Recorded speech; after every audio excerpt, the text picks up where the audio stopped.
Tudo bem? Não sei se vocês estão... Todo mundo me ouvindo? Me dá um oizinho aí se você tá me ouvindo. Eu não sei se você tá se preparando pro almoço, se você tá fazendo alguma coisa aí na cozinha. Mas põe o seu fone de ouvido, deixa o seu celular num volume alto para que a gente possa começar juntas essa live. Gente, não é só para mulheres, tá? Homens também podem participar, principalmente no tema que eu escolhi para hoje. É uma coisa que eu acredito que cada um de nós carrega, né? Nós temos visto tantas lives, tantas mensagens lindas, e é uma coisa que eu acredito que cada ministro carrega uma mensagem. E eu queria compartilhar um pouquinho do Senhor, do que Ele tem feito, do que Ele vai fazer ainda nas nossas vidas, e a gente não pode se contentar com o viver no raso, e é uma coisa que eu já tenho falado há muito tempo. Gente, tô muito feliz aí, todo mundo que tá entrando. Que Deus abençoe sua vida. Se você puder, compartilha. Tem aqui um aviãozinho, você pode compartilhar com alguma pessoa. E eu já quero começar falando sobre uma ilustração de dois competidores. Eles eram lenhadores, era um lenhador velho e um mais jovem. Talvez você já até ouviu essa ilustração, talvez você já até conhece. Mas eles foram fazer uma competição para ver quem que derrubava mais árvores, né? E aí começou o jovem, ele empregou muita força e não parou nem um minuto. Ele falou, eu vou vencer, eu vou ganhar, eu tenho força. E ele olhava em tempo aquele velho lenhador, de tempo em tempo ele parava, né? Ele falou, vou ganhar fácil. Ele já tá velho, já tá cansado. E quando terminou o dia, eles perceberam que o lenhador mais velho, ele conseguiu derrubar muito mais árvores. E o jovem intrigado perguntou, mas como que você fez isso? Eu sou muito mais ágil, mais forte, e eu não parei nenhum minuto. Aí aquele senhor, aquele velho lenhador, ele fala assim, esse é o segredo, meu jovem. Eu não estava parado, eu estava afiando meu machado. E quanto mais afiado, menos força e mais produtividade. Então, muitas vezes a gente está ali na correria, e eu percebo muito isso, inclusive ministerialmente, no nosso trabalho. A gente está ali com força, com vigor, né, com o nosso machado, vamos embora, vamos derrubar, vamos fazer, vamos... Só que tem uma coisa que é importante, se a gente não para afiar o nosso machado, a gente vai derrubar menos árvores, a gente vai fazer menos coisas, então às vezes é importante nós pararmos. E você sabe que isso é bíblico? Lá em Eclesiastes 10:10, se você estiver anotando aí, diz assim, Eclesiastes 10:10 diz assim, trabalhar com um machado sem corte exige muito mais esforço. Portanto, afie a lâmina. Esse é o segredo da sabedoria, ela ajuda a ser bem-sucedido, né? E a gente já vai começar falando disso, dessa mensagem poderosa, da gente afiar o nosso machado. Pastor, o que você quer dizer com isso, né? Esse tempo de quarentena tem sido para isso. Todos nós, de alguma forma, mesmo que às vezes você está trabalhando, você está na correria aí, em algum momento você para afiar o machado. E se você não estiver aproveitando essa oportunidade, talvez você vai voltar igual aquele jovem lenhador. Talvez vamos embora, vamos fazer, vamos trabalhar.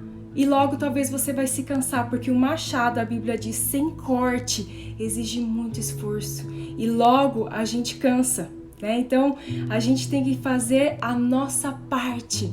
E eu queria deixar isso para você, se você estiver anotando aí, né, se posicione com relação ao seu futuro, com o que você está fazendo com essa quarentena, porque se você não fizer isso, o diabo vai fazer isso por você.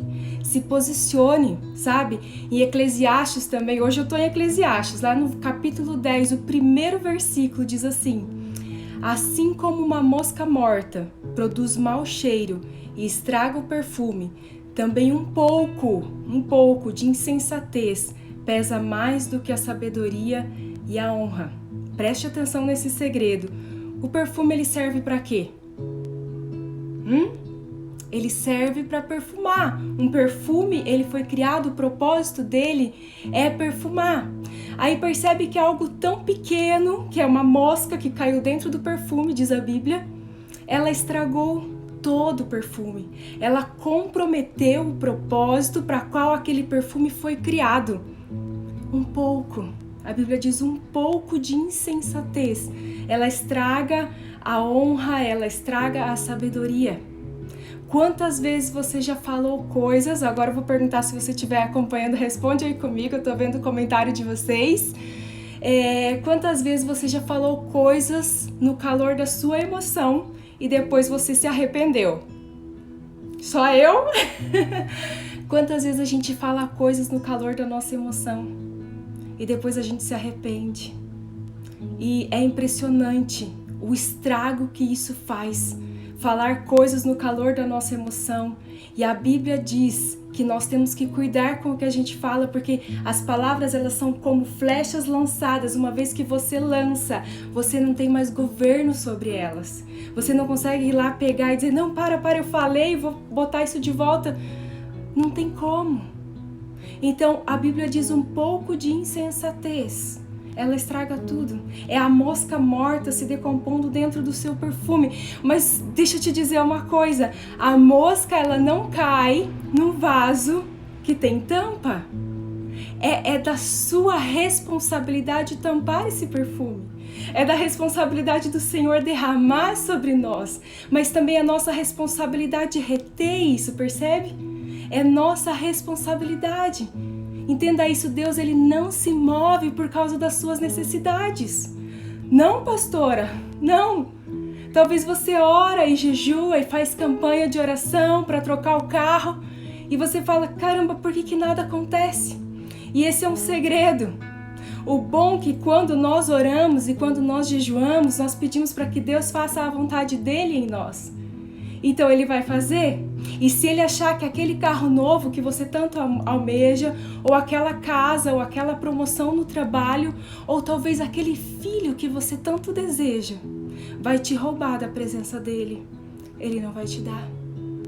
Lá em Gênesis nós vemos que Deus, ele estabelece, ele cria o alimento antes da fome. É antes da fome. Então a fome nem existia, ele já tinha criado o alimento. Não é algo que ele vai fazer, ele já fez, basta você acessar, você entende isso? É algo que você precisa acessar. Então, antes da fome já existia o alimento. Então, antes do que você está pedindo, já existe a provisão. Mas você precisa acessar. E quantas vezes a gente fica esmurrando o vento, tentando derrubar gigantes? Gente, isso é muito poderoso, preste bem atenção. Quantas vezes a gente fica esmurrando o vento, tentando derrubar os gigantes, mas quando eles realmente se apresentam, eles chegam e nos veem cansados de lutar com poucas coisas. A gente está ali esmurrando o vento. Se talvez Deus está falando, o Espírito Santo está ministrando isso no teu coração, pare de esmurrar vento achando que você está derrubando gigantes, porque quando os gigantes se apresentarem, você não vai ter forças para lutar. Você entende? Eu sempre falo isso, Deus não é teu empregado. Quantas vezes a gente tem feito isso, fala, Deus faz isso, Deus faz aquilo, Deus me dá aquilo. E eu mesmo tenho falado isso pro Senhor. Ontem eu tive um momento com Deus, eu falei, Deus me perdoa. Quantas vezes a gente fica só pedindo coisas pro Senhor e não passa tempo com Ele, querendo saber mais do coração dEle, querendo saber o que Ele quer pra gente. Deus não é o nosso empregado, Ele é o nosso Senhor. Então não adianta a gente ficar falando, Senhor, faz aquilo, Senhor, pesa a mão naquela situação, Senhor, olha que eu fui injustiçado por causa disso. Se você o chama de Senhor, você não pode mandar? Se Ele é o teu Senhor, é Ele que manda em você, você compreende? Amém? Você está comigo aí? Quantas pessoas, às vezes, elas se casam, arrumam um novo emprego, começam um novo curso, trocam a faculdade, arrumam um novo namorado, cortam o cabelo, né? Agora, nesse tempo de quarentena, a turma tá querendo... Eu preciso mesmo, viu? Mas fazem coisas para diminuir o vazio existencial que só Deus pode preencher. Então, deixa eu te dizer uma coisa, se em algum momento você tem falado assim, eu só serei feliz quando eu conseguir reformar a minha casa. Eu só serei feliz quando eu conseguir comprar o meu terreno. Eu só serei feliz quando eu tiver o carro do meu sonho. Eu só serei feliz quando eu tiver aquele filho. Eu só serei feliz quando eu realmente tiver um destaque ministerial. Se esse for o seu pensamento, eu sinto muito te informar. Mas as nossas emoções, elas são psicoadaptáveis. Isso mesmo. Então aquele sentimento de apenas eu serei feliz quando...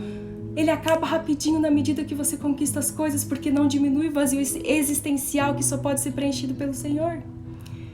Você pode ver um exemplo, carro novo, quando você vai querer comprar um carro novo e você fica, eu quero tal carro, tal modelo.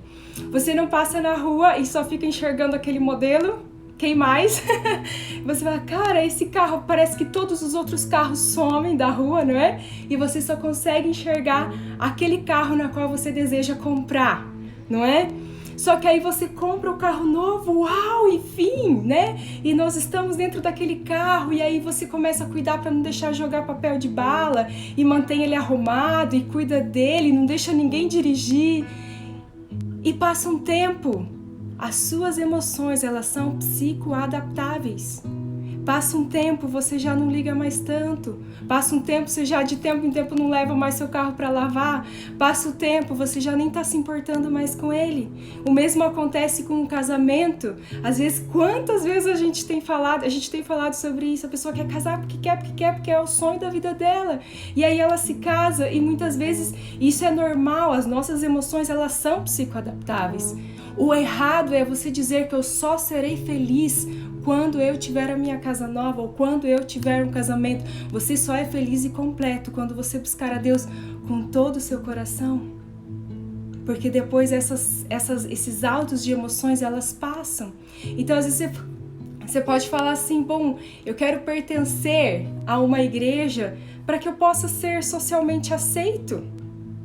Só que talvez você até muda alguns padrões, você começa a falar como aquelas pessoas daquele clube falam. Mas, gente, não adianta se Deus não tiver o teu coração. Se Ele não tiver o teu coração, nada muda. E eu tenho orado muito sobre isso nesses dias.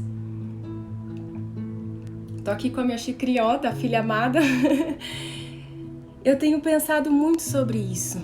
Eu falo, Deus, me afasta. Afasta de mim o que te afasta de ti, da tua presença. A gente tem que buscar a Deus cada vez mais. Se tem algo, preste bem atenção, se tem algo que está impedindo a tua comunhão com Deus, se tem algo que está impedindo de você romper com Deus, fala, Deus, eu não quero mais. Resolva isso, resolva isso. Sabe, queridos, é do coração de Deus querer que você seja abençoado. É do coração de Deus que Ele te vê, que você é saudável, que você tenha prosperidade, que vocês tenham bons relacionamentos, que vocês sejam criativos. Mas se você continuar nessa questão rasa de dizer o que você deseja, o que você pensa, o que você sente. E aí você começa a falar, bom, mas eu quero, eu penso, eu sinto. Eu quero, eu penso, eu sinto. Eu quero, eu penso, eu sinto. Eu quero, eu penso, eu sinto. Aí você fala assim, não, eu tenho que fazer o que o meu coração mandar. E você continua nessa, eu quero, eu penso, eu sinto. Nessa quarentena, não sei se você fez isso também, mas até ontem eu tava conversando com a minha irmã. Eu falei, eu já tentei querer mudar a minha casa 1000 vezes. A gente fica mais dentro de casa e você quer colocar uma coisa e você quer comprar outra. E você fala, bom, mas se eu mudar isso, eu tenho que mudar aquilo. E se eu mudar o painel, eu preciso comprar uma televisão nova. E se eu fizer isso, e a gente começa a querer buscar coisas e fazer coisas. E você fala, eu quero, eu penso, eu sinto. Meu marido tá aí. Ele sabe, nessa quarentena, quantas vezes eu já mudei os planos. Não, vamos fazer tal coisa com a casa, vamos fazer tal coisa, vamos fazer tal coisa.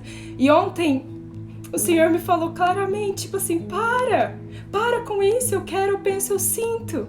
E pergunta pra mim o que eu quero, o que eu tenho, porque é do meu coração te abençoar. Lembra que eu falei que antes de Deus criar, antes da fome existir, Ele já tinha criado o alimento. Basta a gente acessar. Amém? Tô sentindo muito forte a presença de Deus. Espero que você tenha sentido isso também. Então, no reino do que eu quero, eu penso, eu sinto, a gente perde completamente a vontade de Deus para nós. E aí a gente fala, Deus, eu quero, eu penso, eu sinto isso, então eu vou falar isso e tal, mas isso começa a limitar a nossa vontade, a vontade de Deus. E a Bíblia fala lá em João 5,30 que a vontade dele se limita a realizar em nós no momento que nós não cooperamos com ele. Sabe o que Deus está nos dizendo hoje? Coopere que eu vou realizar a minha vontade em ti. É do meu coração te abençoar. É do meu coração te abençoar. Mas se você ficar limitando no jeito, no reino do que eu quero, eu penso, eu sinto, Deus não vai conseguir realizar. Sabe? Deus não vai conseguir realizar. Ele o tempo inteiro, gentilmente, ele tenta nos guiar pelo melhor caminho. Ele tenta nos direcionar, mas nós temos o livre-arbítrio, então a gente vai decidir o que a gente quiser. Mas no momento que a gente começa a submeter a nossa vontade, o nosso desejo, o que a gente pensa, o que a gente sente, ele vai fazer o melhor. Mas aí tem muitas pessoas que falam assim, eu sei, pastora, olha, preste bem atenção nisso, eu deveria te fazer tal coisa, eu sei que eu não deveria te fazer tal coisa, mas eu sei que eu não deveria de gastar tal dinheiro, mas eu sei que eu não deveria de namorar agora, mas eu sei que eu não deveria de fazer tal coisa, mas eu sei que eu deveria, mas... Gente, se você tá sentindo esse mas no seu coração, como eu senti ontem, quando eu falei, Deus, eu quero mudar isso, eu quero fazer aquilo, mas aí eu parei um tempo para pensar e eu vi, Deus, qual é a tua vontade? Porque se você ignorar isso, né? Se você sabe que deveria de fazer tal coisa e não faz, você está ignorando. Então pare de ignorar e continuar a tentar fazer o que você quer a si mesmo. Isso é um segredo espiritual. Você nunca vai poder tomar uma decisão errada e alcançar um resultado certo. Eu falei um pouquinho sobre isso nos jovens. Não tem como você tomar uma decisão errada e chegar a algo certo. Então, talvez em algum momento o Espírito Santo te falou, eu acho que você não deveria de fazer isso, eu acho que você não deveria de fazer tal negócio, eu acho que você não deveria de abrir tal situação, mas eu quero, eu penso, eu sinto. E aí Deus se limita a cumprir a vontade dele em nós. É tempo da gente afiar o machado, é tempo da gente fechar a tampa do perfume para que a mosca morta não caia. Não tem como uma mosca cair no perfume se ele estiver fechado. Você entende isso? Amém? Vocês estão entendendo isso? É tempo da gente afiar. Quanto mais afiado o machado tiver, menos esforço. Aliás, o Ricardo falou isso essa semana para mim. Ele falou, pastora, trabalha menos, né? E organiza mais, administra mais. Obrigada, viu, Ricardo? Eu sei que você tá aí. E é exatamente isso. Às vezes o parar um pouquinho para afiar o machado. Pare. E eu vou te desafiar que no momento que você estiver falando com Deus, não fale só sobre o que você pensa, o que você quer, o que você sente. Baixa a sua cabeça e diz, ai Deus, eu quero te conhecer. Me mostra os teus mistérios. Mostra coisas do teu coração que eu ainda não conheço. Eu quero saber quem o Senhor é. E não só se limitar ao nosso mundo terreno, que tem a ver com casa, com família, com filhos, com igreja. Talvez o que Deus quer fazer é muito mais. É muito mais, e quanto mais nós tivermos com o nosso machado afiado, menos esforço e mais resultados nós teremos. Amém? Glória a Deus, fiquei muito feliz de estar aqui com vocês. Se você puder, eu vou tentar deixar salva essa live, porque eu sei que é um horário que às vezes nem todo mundo consegue assistir, para que você possa também refletir sobre isso, que é a mensagem que eu carrego, que eu tenho carregado nesses dias, de buscar a Deus e entender que não adianta a gente tomar uma decisão errada e querer alcançar um resultado certo. Quantas vezes muitas pessoas chegam perto do meu marido e falam, mas pastor, aconteceu isso, aconteceu aquilo, aconteceu tal coisa. E aí você volta um pouquinho, e qual foi a decisão que fez você ter essa consequência?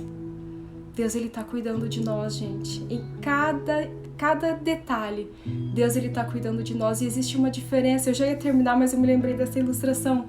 Existe uma diferença muito grande entre a gente confiar e acreditar. Então muitas vezes a gente acredita, não, pastor, eu acredito nisso que você está falando. Eu acredito sim, mas você realmente confia?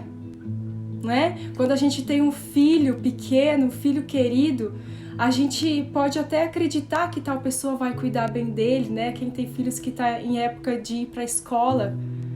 Mas será que você realmente confia?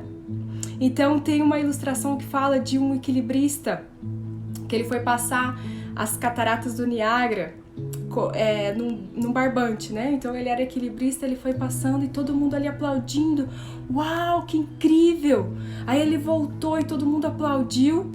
E aí ele falou, chegou pro pessoal ali e falou: gente, vocês acreditam que eu consigo fazer isso equilibrando nesse barbante, nessa linha, segurando uma carriola? E todo mundo, sim, eu acredito.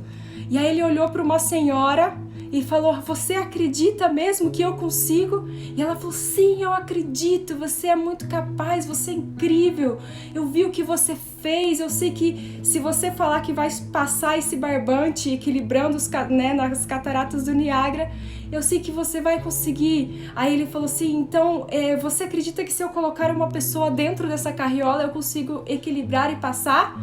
Ela: sim, eu acredito. Ele falou: então vem, sobe nessa carriola que eu vou te levar. Aí ela falou: não, porque ela até podia acreditar, mas ela não confiava. Ela não subiu dentro da carriola para arriscar a vida dela, né, no equilibrista. Então muitas vezes, gente, a gente faz isso. A gente fala: cara, eu acredito que Deus pode fazer. Eu acredito que Deus pode operar, eu acredito que Deus pode fazer tantas coisas. Mas será que você realmente confia? Será que você realmente teria coragem de subir naquela carriola e dizer: Deus, sim, pode me levar porque eu confio plenamente a minha vida a Ti? Você percebe? Isso é muito poderoso. Você tem que confiar, não só acreditar, é confiar, entregar a sua vida para Jesus. Talvez você está entrando agora, você que está me assistindo e fala: pastora, realmente eu preciso melhorar a minha confiança em Deus. E a minha oração é para que Deus ele te encontre nesses dias. Ele te encontre nesses dias. E quando algumas pessoas perguntarem: mas por que você não está fazendo tal coisa? Eu estou afiando meu machado. Eu estou afiando meu machado. Amém? Feche os teus olhos aí onde você está. Pai, eu quero orar, Senhor Deus, por essas 24, 25 pessoas que estão nos assistindo agora, Pai. Eu sei que talvez essa live muitas pessoas vão assistir depois, mas se essas pessoas que estão aqui assistiram essa palavra e puderam, Senhor Deus, ser cheias do Espírito Santo e entender que a nossa vontade, o nosso desejo, ele tem que ser submetido ao Senhor. Coloca, Senhor Deus, agora paz e segurança, para que toda aquela situação do nosso reino, do que eu penso, eu sinto, eu quero, possa ser submetido à vontade do Senhor. Que a gente possa confiar plenamente no Senhor, as nossas vidas, o nosso futuro, porque se a gente não se posicionar com relação ao nosso futuro, o diabo vai fazer isso por nós. Então eu quero abençoar essas pessoas, Pai, para que nesse momento de afiar o machado, de fechar a tampa, oh Deus, a tampa do perfume para que ele não se estrague, eu sei que é do teu coração derramar, mas também é da nossa responsabilidade manter a chama acesa, Pai. Mantenha a chama acesa nos lares, Pai. Visita os lares nessa hora, Pai. Entra ali, eu sei que tem mulheres na cozinha, eu sei que tem pessoas almoçando, eu sei que tem filhos ali por perto, Senhor Deus, mas que a Tua glória agora possa invadir os lares, Pai, que pessoas começam a sentir o desejo de Te amar tão profundamente, a ponto de conhecer os Teus mistérios, a ponto de deixar de lado os seus desejos, as suas vontades. Oh Deus, faz isso agora, Pai. O Senhor é poderoso para fazer infinitamente mais do que imaginamos, ou que nós pensamos. Inicia, Senhor Deus, em nós um novo ciclo de conhecer mais ao Senhor, de buscar mais a Tua face, de entender os Teus propósitos, os Teus mistérios, Pai, em nome de Jesus. E se há alguma opressão, Pai, Deus, pessoas às vezes que estão nas suas camas, chorando, limitadas, num quarto escuro, Pai, buscando forças para se levantar, mas não conseguem, Pai. Nessa hora, Pai, pega elas com a tua mão, Senhor Deus, e levanta e diz: ei filha, ei filho, é da tua responsabilidade se levantar e afiar esse machado e cuidar das tuas emoções e cuidar da tua família e cuidar do teu relacionamento com Deus. Em nome de Jesus, Pai, toda situação maligna, Senhor Deus, seja quebrada agora em nome de Jesus, Pai. Venha a tua graça e a tua misericórdia sobre cada mulher, sobre cada homem, sobre cada família, Pai, em nome de Jesus. Em nome de Jesus. Em nome de Jesus. Amém? Que Deus abençoe a sua vida. Nós vamos ir até sábado, todo dia, meio-dia, com uma palavra de Deus para o seu coração. Não é específico para mulheres. A minha ideia inicial era, mas como eu vi que tinha bastante gente que gostaria de participar, que não é só homens, não é só mulheres, quer dizer, e eu fiquei muito feliz pela participação de vocês, por vocês estarem aqui comigo. É uma forma da gente manter vivo o nosso coração, manter o nosso coração em chamas, amém? Deus abençoe, Neilde, Karina, Cris, a Ju tá aqui também, a Jenny, Deus abençoe. Gente, saudade demais. É só assim pra gente ir mantendo, né, contato, mantenha contato mesmo, em nome de Jesus. Que Deus abençoe a Ju, o Ricardo, a Gé. A gente tá junto amanhã meio-dia, uns 20 minutos, meia horinha, só pra gente meditar em alguma palavra. Meu marido, a Ana, que Deus abençoe. E meio-dia a gente tá aqui. Então a Johanna também tá aí, ó, Rogério, família, Laís, que bênção, gente. A gente tem, ó, eu não sei, às vezes no Instagram eu não consigo identificar o nome, mas que Deus abençoe vocês, viu? Então amanhã, meio-dia, já convida todo mundo que a gente vai estar aqui de novo com uma palavra de Deus pro seu coração, amém? Beijo grande, Deus abençoe.